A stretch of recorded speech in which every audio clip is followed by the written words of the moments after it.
हम बात करेंगे टार्क के बारे में। टार्क होता क्या है, जानेंगे इसी के बारे में। चलिए शुरू करते हैं। टार्क आखिर होता क्या है, हेड डालेंगे टार्क। टार्क क्या होता है, हम आपको बताना चाहें, इसे रिप्रेजेंट करते हैं टाउ से। जो टार्क होता है, टार्क वह फोर्स इनटू परपेंडिकुलर डिस्टेंस होता है। लिख लेंगे the multiplication of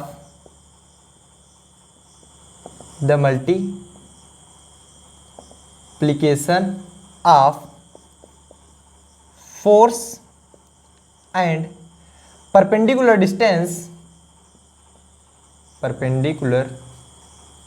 distance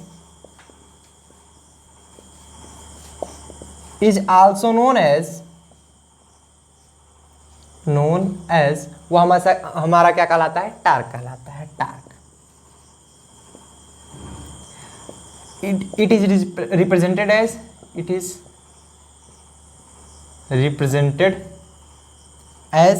tau. इसे टाउ से हम रिप्रेजेंट करते हैं। टाउ का साइन ध्यान दीजिएगा, टाउ को इस प्रकार बनाते हैं। ये टाउ से रिप्रेजेंट किया जाता है। ये छोटा वाला टाउ बन गया। It is represented as tau, ये टाउ के द्वारा रिप्रेजेंट किया जाता है।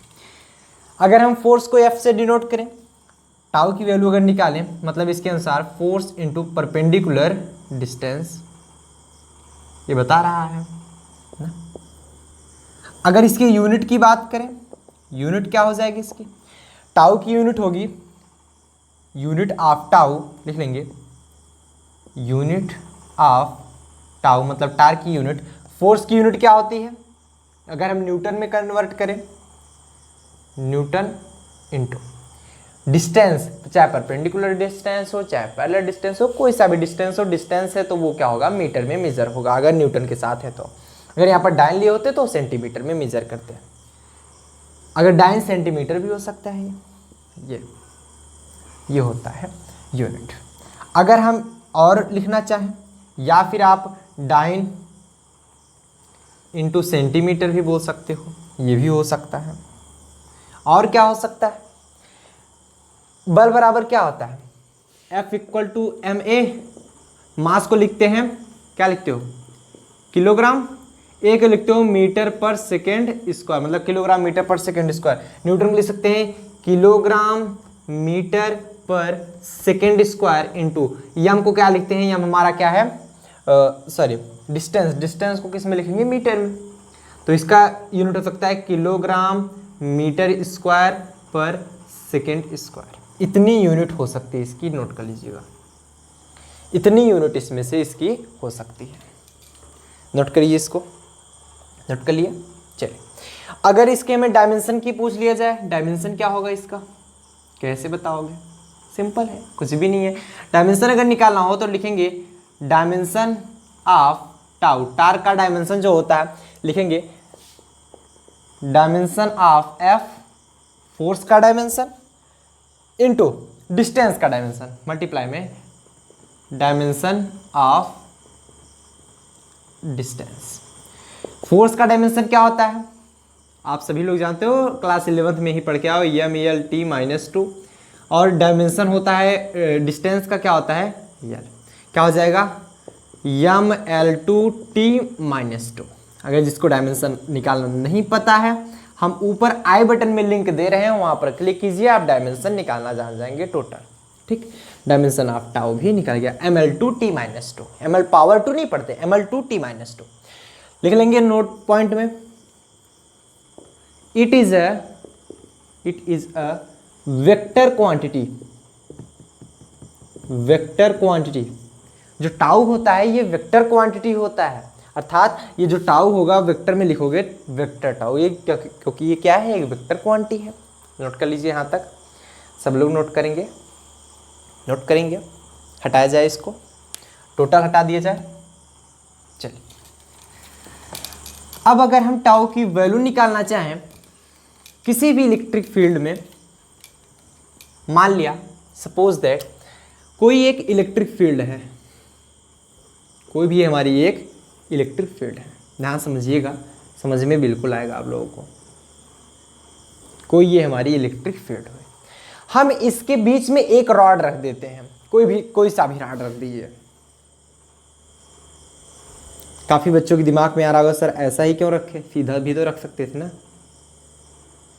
ऐसा ही क्यों रखे। देखिए उसका भी कारण है, ऐसा रखने का भी एक कारण है, ऐसा क्यों रखे उसका कारण है। कारण क्या है, देखिए हम पता लगाना चाहते थे। आप जनरली जानते हो जब इलेक्ट्रिक फील्ड का डायरेक्शन इधर होगा और इधर भी ये रखोगे तो क्या होगा, ये बिल्कुल इसी रूप में बना रहेगा, इसी रूप में बना रहेगा। लेकिन जब इस प्रकार रखते हैं फिर भी इस पे फोर्स लगता है अप्लाइड होकर के। ये एक्सपेरिमेंट में देखा गया, जैसे इलेक्ट्रिक फील्ड हमारी इस प्रकार जा रही है, अगर हम किसी भी कोई सा भी डायपोल ले लें, अगर यहाँ पर रख दिए, रखने के बाद ये क्या हो रहा था, कुछ इस आकार में तुरंत हो जा रहा था, मतलब वो इलेक्ट्रिक फील्ड की दिशा में ही हो जा रहा था। वही चीज हम देख रहे थे, कितना फोर्स लगा कि ये, मतलब टाउ की वैल्यू कितनी आई, कितने इस पे जो टार्क लगेगा, टार्क कैसे लगेगा, एक ऐसे लगेगा और एक ऐसे लगेगा। वो क्यों लगेगा, इसका भी रीजन है, सब कुछ जानेंगे, डोंट वरी। तो इस प्रकार हमने क्या रख दिया, एक रॉड रख दिया, सबको कंफर्म होता है। चलिए डायपोल है, एक माइनस क्यू एक प्लस क्यू। अगर आपके दिमाग में आ रहा हो सर यहाँ पर माइनस क्यू यहाँ पर प्लस क्यू रख के देखिएगा, आफ्टर इट इसको रखने के बाद हम उसको भी दिखा देंगे कि एक बार यहाँ पर माइनस क्यू रखेंगे, यहाँ पर प्लस क्यू रखेंगे, तब जाकर आपको समझ में आएगा हम कहना क्या चाहते हैं। एक बार आप ऐसे ही रख के देख लीजिएगा। जब हम यहाँ पर प्लस क्यू रखते हैं, ध्यान से समझिएगा, प्लस क्यू रखते हैं और ये माइनस क्यू, जब ये प्लस क्यू रखेंगे तो ये किसके डायरेक्शन में भागने की कोशिश करेगा, इलेक्ट्रिक फील्ड के डायरेक्शन में। इस पे फोर्स लगेगा कितना, ये इलेक्ट्रिक फील्ड ई है हमारा, इलेक्ट्रिक फील्ड टोटल हमारा इलेक्ट्रिक फील्ड ई है, फोर्स लग रहा है इस पर क्यू पर, तो एफ बराबर यहां पर क्या हो जाएगा, Q into charge into electric field. और इस पर जो माइनस क्यू पर लगेगा, इधर लगेगा। हम जानते हैं अगर माइनस क्यू है तो वो इलेक्ट्रिक फील्ड से विपरीत डायरेक्शन में जाता है। जब ये विपरीत डायरेक्शन में जाएगा तो फोर्स यहां पर क्या हो जाएगा, एफ बराबर माइनस क्यू ई, नहीं, क्योंकि यहां पर आप मैग्नीट्यूड रखते हो, इससे माइनस और प्लस से मतलब नहीं होता, सिर्फ ये डायरेक्शन बताता है। प्लस क्यू है इलेक्ट्रिक फील्ड के डायरेक्शन में जाएगा, माइनस क्यू है तो इलेक्ट्रिक फील्ड के विपरीत डायरेक्शन में जाएगा। तो ये क्या हो जाएगा, या बराबर क्यू ई, मतलब फोर्स हमारा सेम लग रहा है, इधर भी क्यू ई लग रहा है, इधर भी क्यू लग रहा है। अब आप अगर जनरल सा सोचना चाहें, सिंपल सा, कोई एक डायपोल ले रहे हैं, अगर डायपोल को हम कुछ इस डायरेक्शन में रख दे रहे हैं, इसके पोल को फिक्स कर दिया, एक इसके सेंटर को ऐसे फिक्स कर दिया हमने, सेंटर को हमने फिक्स कर दिया। अब देखिएगा सेंटर को फिक्स करने के बाद इलेक्ट्रिक फील्ड इधर जा रही है, हमने कुछ इधर रखा, डायपोल इधर रखा, अगर इस पे फोर्स ऐसे लग रहा है, ये वाला इधर लगेगा, उठाने की कोशिश करेगा और इसको पुश करने की कोशिश करेगा, कैसे जाएगा, ये इसको उठाएगा और इसे पुश करेगा, अर्थात इलेक्ट्रिक फील्ड के डायरेक्शन में आ जाएगा। अब बोलोगे सर ये इधर ही आने के बाद आगे क्यों नहीं बढ़ता, देखो कारण है, जब मान लीजिए ऐसे आया, ऐसे था ये, इसको कुछ इस प्रकार इसने घुमा दिया, क्या इधर फोर्स लगेगा, नहीं लगेगा। अगर सपोज दैट मान लिया भी लगेगा, फिर तो अगर मान लीजिए ये ऐसे होता, फिर भी तो ये इसे इलेक्ट्रिक फील्ड के डायरेक्शन में ही रखने की कोशिश करता। मतलब ओवरऑल हम चाहे ऐसे रखें, चाहे ऐसे रखें, चाहे जैसे रखें, प्लस क्यू जो होगा तुरंत हमारे इलेक्ट्रिक फील्ड के डायरेक्शन में आ जाएगा, जो माइनस क्यू होगा इलेक्ट्रिक फील्ड के विपरीत डायरेक्शन में चला जाएगा। यहाँ तक सबको क्लियर होता है, समझ गए यहाँ तक, ठीक, बढ़िया समझ में आया। चलिए अब हम बात कर रहे हैं टार्क कितना लगेगा। देखिए अगर हम यहीं पर इस प्रकार से इलेक्ट्रिक फील्ड लिए होते कुछ ऐसा, और इसका जो डायरेक्शन होता कुछ ऐसा होता, और हम यही इस प्रकार रख दिए होते, यहां पर माइनस क्यू और यहां पर प्लस क्यू, यहां पर माइनस क्यू यहां पर प्लस क्यू, क्या ये भी फिर से ऐसे हो जाता, नहीं होता। क्यों, माइनस क्यू जो होता है ये इलेक्ट्रिक फील्ड का डायरेक्शन इधर है, इसके विपरीत डायरेक्शन में फोर्स लगाएगा, मतलब F equal to Q E इधर लगेगा, और इधर प्लस क्यू इधर ही जाने का प्रयास करेगा, F equal to Q E. तो फाइनली हमारा कैसे आएगा, कुछ ऐसा है, मान लो ये पॉजिटिव है, ये निगेटिव है, ये ब्लैक वाला पॉजिटिव, व्हाइट वाला निगेटिव, तो ऐसे आ जाएगा, ये ऐसे घूम के ऐसे ही हो जा रहा है, और इधर रख के रहे थे ये पॉजिटिव या निगेटिव ऐसे, मतलब ओवरऑल चाहे जैसे रख रहे हैं, चाहे ऐसे रख रहे हैं या फिर ऐसे रख रहे हैं, तो आ रहा है हमारा सेम डायरेक्शन में। समझ पाए यहाँ तक, ठीक है। मतलब हमारा ये निकला कि इलेक्ट्रिक फील्ड में कोई डायपोल चाहे जिस दिशा में रख दो होगा हमारा वैसे ही आएगा, पॉजिटिव वाला इलेक्ट्रिक फील्ड के डायरेक्शन में जाएगा और नेगेटिव वाला इलेक्ट्रिक फील्ड के विपरीत डायरेक्शन में। तो इधर जो लगेगा, यहाँ पर देखिएगा ध्यान से, हम आपको चलिए इतने में हो जाएगा काम। अब देखिएगा ये वाला किधर खींचने का प्रयास करेगा, टाउ 1, और ये वाला इधर जाएगा, लगेगा टाउ 2। मतलब इधर फोर्स लग रहा है, इधर घुमाने का प्रयास कर रहा है, और ये वाला इधर घुमाने का प्रयास कर रहा है। समझ पा रहे हो यहाँ तक? यहाँ तक किसी को प्रॉब्लम तो नहीं हुई? चलिए, सबको समझ में आया? यहाँ तक क्लियर होता है? चलिए, अब अगर हम कंपोनेंट निकालें, क्योंकि हम जानते हैं टाउ इक्वल टू क्या होता है, फोर्स इनटू परपेंडिकुलर डिस्टेंस होता है।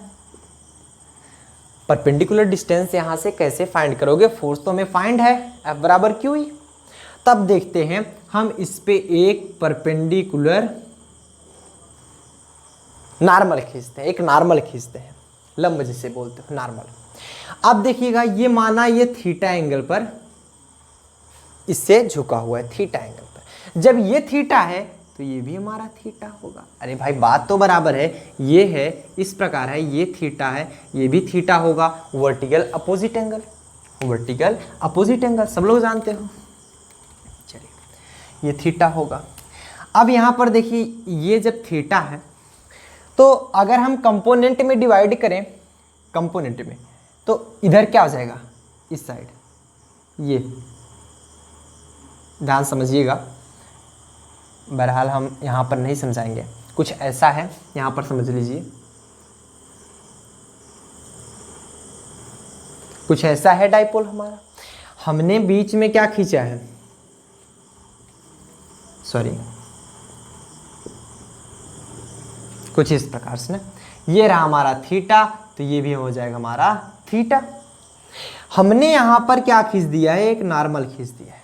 अगर हम कंपोनेंट में डिवाइड करें तो आप कैसे डिवाइड करते हो, कुछ ऐसा है, थीटा है, इधर क्या लिखते हो, जैसे मान लीजिए इलेक्ट्रिक फील्ड है, ये है हमारा electric field, E cos theta, और इधर हो जाएगा ई साइन थीटा।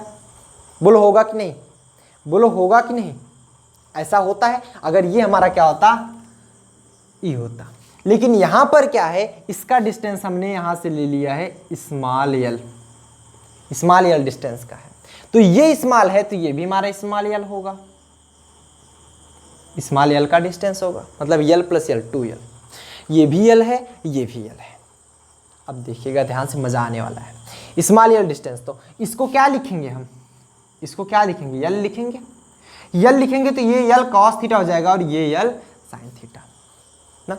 तो इधर क्या हो जाएगा, यल कॉस थीटा, और इधर क्या होना चाहिए था, यल साइन थीटा। या तो इधर लिखें या तो इसके परपेंडिकुलर में खींच दें, इधर भी हमारा यल साइन थीटा ही होगा। बोलो सही कि नहीं? या तो हम यहां पर करें यल साइन थीटा, तो यहां से हमें कुछ मिलेगा नहीं, हम यहां पर रख लेते हैं, जो ये वाला होगा, ये होगा हमारा यल साइन थीटा। हमें इसकी कोई जरूरत नहीं है, क्योंकि हमें परपेंडिकुलर डिस्टेंस चाहिए। इस पर, इस एक्सिस पर परपेंडिकुलर डिस्टेंस कौन सा है, ये, इसकी वैल्यू हो जाएगी यल sine theta, L sine theta. और सेम यही कॉन्सेप्ट यहाँ पर भी यूज होगा, परपेंडिकुलर डिस्टेंस की वैल्यू यल साइन थीटा, इसमें भी वही होगा। हमारे बात कर रहे थे कुछ ऐसे, ये वाला क्या होगा, थीटा से रिलेटेड, जिसमें थीटा टच किया होगा, सिंपल सी बात है, ये होगा यल कॉस थीटा, और इधर होना चाहिए था यल साइन थीटा, उसकी परपेंडिकुलर खींच लिए, इसकी वैल्यू यल साइन थीटा। मतलब ये भी परपेंडिकुलर डिस्टेंस यल साइन थीटा, ये भी परपेंडिकुलर डिस्टेंस यल साइन थीटा ही आएगा। यहां तक सबको समझ में आता है? ठीक, लिखिएगा यहां से, सिंस वी नो दैट, हम सभी जानते हैं, क्या जानते हैं कि टाउ बराबर क्या होता है, force into perpendicular distance. Force की वैल्यू क्या है, F बराबर क्यू ई। अगर हम टाउ 1 की यहाँ पर बात कर लें, टाउ 1 और टाउ 2 अलग अलग निकालेंगे, तो यहाँ पर फोर्स जो लग रहा है, यहाँ पर मान लो F1 F2 मान लो, F1 इंटू परपेंडिकुलर डिस्टेंस होगा। F1 की वैल्यू क्या है, क्यू ई ही है, परपेंडिकुलर डिस्टेंस इधर भी हमारा L sine theta, L sine theta, q E into L sine theta. ये टाउ 1 की वैल्यू आई और टाउ 2 की वैल्यू क्या आ जाएगी, फोर्स हमारा क्यू ई ही लग रहा है into perpendicular distance L sine theta. मतलब सिमिलर बात है कि आपका टाउ 1 और टाउ 2 की वैल्यू जो आ रही है वो सिमिलर आ रही है, समझ पाए। अगर हमें टोटल निकालना हुआ, मतलब किसी भी मान लीजिए इस डाइपोल पर हमारा जो टाउ टार्क कार्य कर रहा है वो इधर भी लग रहा है, इधर भी लग रहा है। अगर फोर्स दोनों तरफ लग रहा है तो फोर्स अगर निकालना हो तो ऐड करते दोनों फोर्स, टार्क निकालना है तो टार्क भी हमारा ऐड करेंगे। तो टोटल टार्क टाउ मान लेते हैं, tau equal to tau 1 plus tau 2। घटाएंगे तो है नहीं क्योंकि इस पर भी अप्लाइड हो रहा है, इस पर भी अप्लाइड हो रहा है। तब क्या हो जाएगा, टाउ 1 की वैल्यू क्या है, q E L sine theta, q E into में L sine theta plus tau 2 की वैल्यू क्यू ई इंटू में यल साइन थीटा। ये क्या हो गया, 2QEL साइन थीटा। बोलो हुआ कि नहीं हुआ, हुआ कि नहीं हुआ। अब देखना हम मैनेज कैसे करेंगे। हम जानते हैं P बराबर क्या होता है, P Q इंटू 2L। ये डाइपोल मोमेंट है, P इज डाइपोल मोमेंट। आपने पढ़ा रहा होगा पिछला लेक्चर, अगर नहीं देखे तो आई बटन मिल रहा है, मैं बार बार बता रहा हूँ, टोटल आपको मिलेगा, वहां जाकर एक बार जरूर देखिए। नहीं तो पिछली चीजें अगर नहीं देखेंगे तो ये सब चीजें समझ में नहीं आएगी। ये it is a dipole moment, dipole moment Q into 2L, charge into उसके बीच का जो डिस्टेंस हुआ करता था। तो डिस्टेंस हम वहां पर 2L लिए थे, ऐसा नहीं है कि L में 2 से मल्टीप्लाई, यहाँ भी L प्लस L 2L ही लिए हैं, इसलिए Q इंटू 2L। अर्थात या कई कई किताबों में Q इंटू L ही लिया जाता है, लेकिन वहाँ पर थोड़ा सा कॉम्प्लिकेटेड हो जाता है। हमने वहाँ पर बताया था Q इंटू L लेते थे, तो L का अगर मान लीजिए पूरा डिस्टेंस L है तो L/2 हो जाता, थोड़ा आपको सॉल्व करने में दिक्कत आ सकती थी। ये 2L रहता है तो L सिंपल सा सॉल्व हो जाता है, ठीक। चलिए Q इंटू 2L, इसको लिख सकते हैं Q इंटू 2L इंटू में E sine theta. Q into 2L को लिखेंगे PE sine theta, since Q into 2L बराबर P। ये क्या है, electric dipole moment, PE sine theta. जब साइन थीटा की वैल्यू आती है, मतलब PE sine theta P cross E, PE cos theta होता तो PE कॉस थीटा होता तो P डॉट E हो जाता। मतलब टाउ इक्वल टू आप लिख सकते हो vector tau equal to vector P cross vector E। अगर यहाँ पर कॉस थीटा होता तो यहाँ पर डॉट प्रोडक्ट लगता है, अगर डॉट प्रोडक्ट होता है तो यहाँ पर कॉस थीटा, क्रॉस प्रोडक्ट होता है तो यहाँ पर sine theta. Vector tau equal to vector P cross vector E। यहाँ पर थीटा बता सकते हैं ना, एंगल किसके किसके बीच का है, अरे भाई इलेक्ट्रिक फील्ड और इसके डाइपोल के बीच का एंगल है, समझ पाए। लिखना चाहे तो लिख लें, वेयर, इसके बाद लिखिएगा where theta equal to angle between किसके किसके बीच का, electric field and electric dipole moment. इसी तो बोलते हैं ना इलेक्ट्रिक डाइपोल मोमेंट। अरे इलेक्ट्रिक डाइपोल मोमेंट की वैल्यू जो आती है निगेटिव टू पॉजिटिव होती है, इलेक्ट्रिक डाइपोल मोमेंट जो होता है निगेटिव टू पॉजिटिव होता है। Angle between vector E and vector P, note करिए, इलेक्ट्रिक फील्ड और डाइपोल मोमेंट के बीच का इलेक्ट्रिक मतलब एंगल है, ठीक। नोट करिए, नोट करिए, नोट करिए। चलिए अब बात आती है कि कहाँ पर जो इलेक्ट्रिक डाइपोल मोमेंट होगा वो हमारा मैक्सिमम होगा और कहाँ पर इलेक्ट्रिक डाइपोल मोमेंट हमारा मिनिमम होगा। ये चीज़ पहले पता लगा लेते हैं, कहाँ पर इलेक्ट्रिक डाइपोल मोमेंट हमारा मिनिमम होगा, कहाँ पर इलेक्ट्रिक डाइपोल मोमेंट हमारा जाकर के मैक्सिमम हो जाता है। नोट कर लिए यहाँ तक। चलिए अगर हम बात कर लें कहाँ पर ये मैक्सिमम होगा, कहाँ पर ये मिनिमम होगा, तो उसके लिए आपको थीटा की वैल्यू रखनी पड़ेगी कुछ।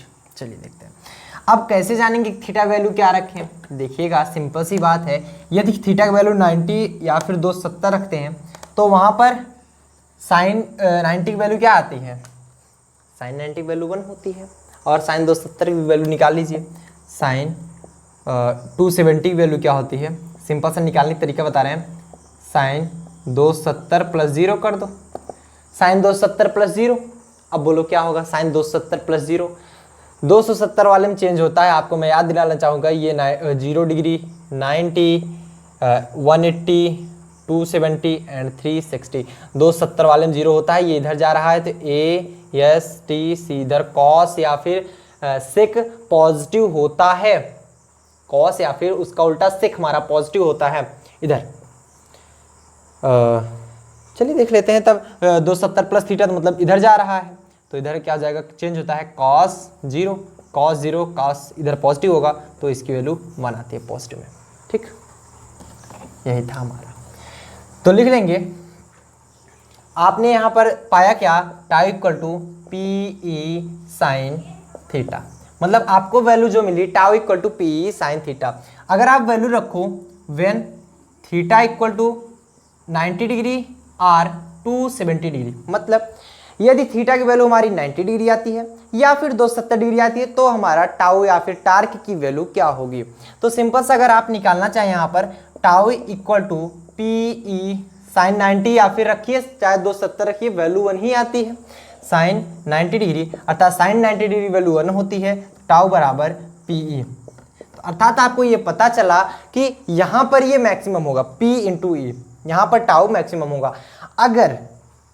अगर क्या बताओगे, जब हमारा ये परपेंडिकुलर होगा थीटा, सबसे ज्यादा टाउ की वैल्यू कहाँ लगेगी, जब ये परपेंडिकुलर होगा, मतलब ये जो डाइपोल है कुछ इस प्रकार रखा गया हो, तब जाकर सबसे ज्यादा टार्क वहीं पर लगेगा, टार्क हमारा मैक्सिमम होगा। मतलब यदि आप इलेक्ट्रिक फील्ड के परपेंडिकुलर में डाइपोल को रख दो तो हमारे टार्क की जो वैल्यू आएगी वो मैक्सिमम होगी। तो लिखेंगे हेंस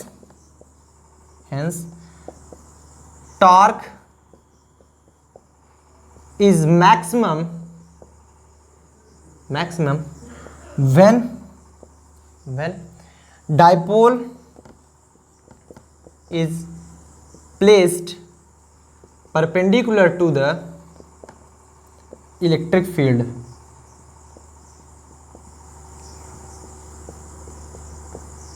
इलेक्ट्रिक फील्ड के यदि परपेंडिकुलर प्लेस कर दिया जाए, पहली कंडीशन हो गई। दूसरा केस क्या हो सकता है, when tau equal to 0 degree रख दो, theta equal to 0 degree. Theta equal to 0 रखोगे मतलब कुछ ऐसा बनेगा, थीटा इक्वल टू 0 रखोगे तो कुछ ऐसा बनेगा ना, इलेक्ट्रिक फील्ड कुछ ऐसी जाएगी और जो वैल्यू इसकी ये रखोगे ये पॉजिटिव होगा प्लस क्यू, ये माइनस क्यू, कुछ ऐसा बनेगा। ये चीज़ ध्यान दीजिएगा, थोड़ा सा इसी में टॉपिक लगेगा।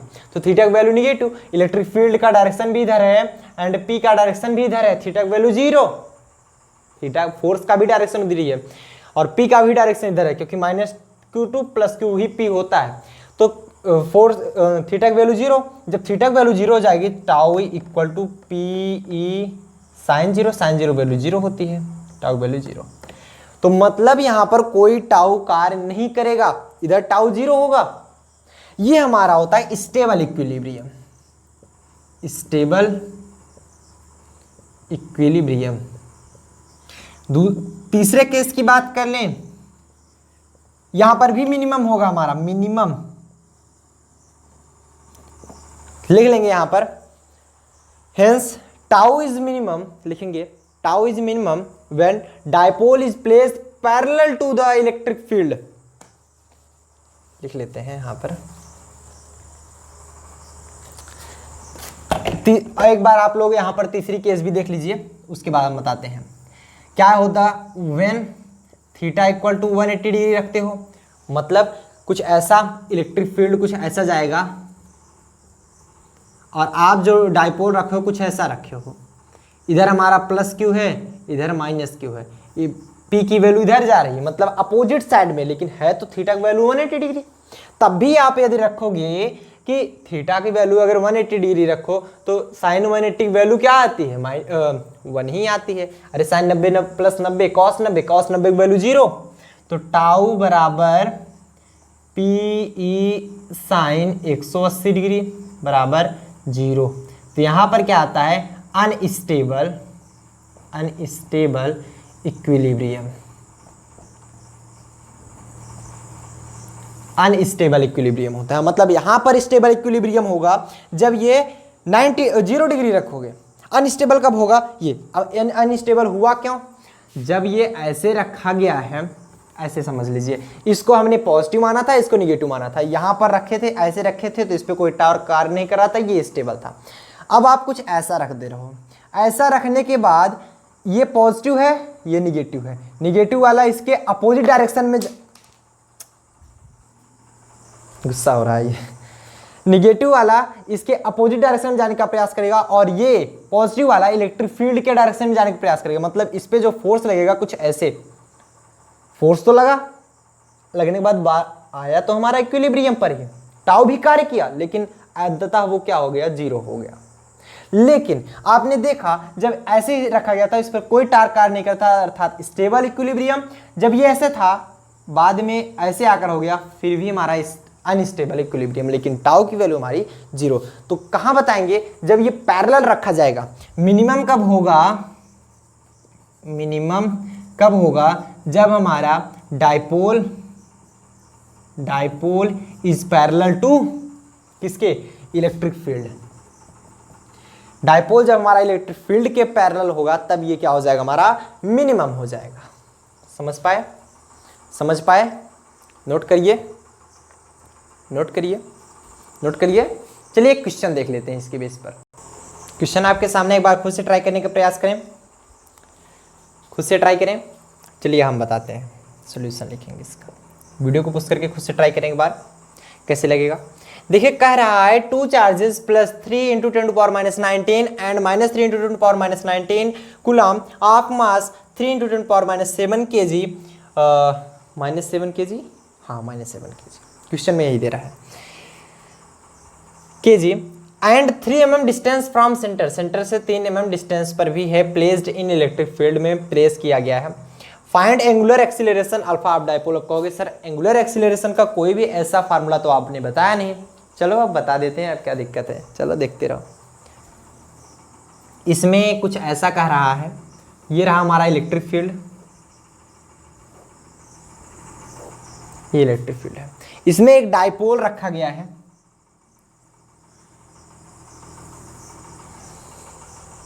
जैसा बना हो थोड़ा आप लोग समझ लीजिएगा, फिगर उगर हमसे अच्छा बनता नहीं है, सब लोग जानते हो, ठीक। ये रहा हमारा सेंटर और ये रहा उसका एक्सिस ना।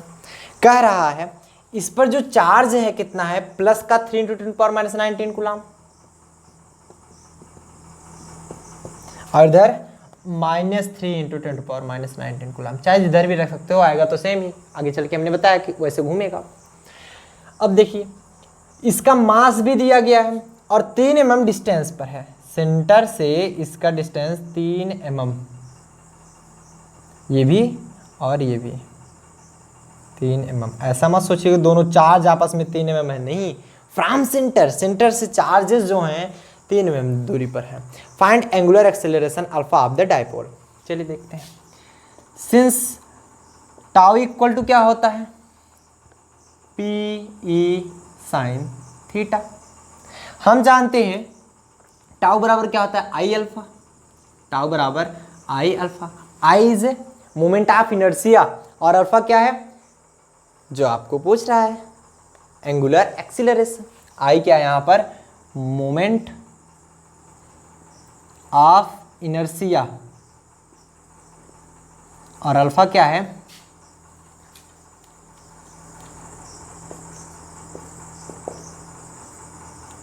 सिंस I अल्फा बराबर टाउ। इसे इक्वेशन नंबर फर्स्ट बना लो, इक्वेशन नंबर सेकंड बना लो। और टाउ हमारा क्या होता है, ये एंगुलर एक्सीलरेशन जो आपसे पूछ रहा है। अब मिला ना, हाँ सर अब तो कर लेंगे, एंगुलर एक्सीलरेशन ना, एंगुलर एक्सीलरेशन। टाउ तो आपको निकालना है। अब देखिएगा टाउ की वैल्यू इतनी है, टाउ की वैल्यू इतना रख सकते हैं, तो from equation first and second, first and second से क्या रख सकते हो, टाउ की जगह I alpha equal to PE sine theta. I क्या होता है, I होता है जो, ध्यान समझेंगे, एक किसी एक चार्जेस के लिए, मतलब ऐसे बात करें, कोई एक यहाँ पर Q चार्ज होता था ना।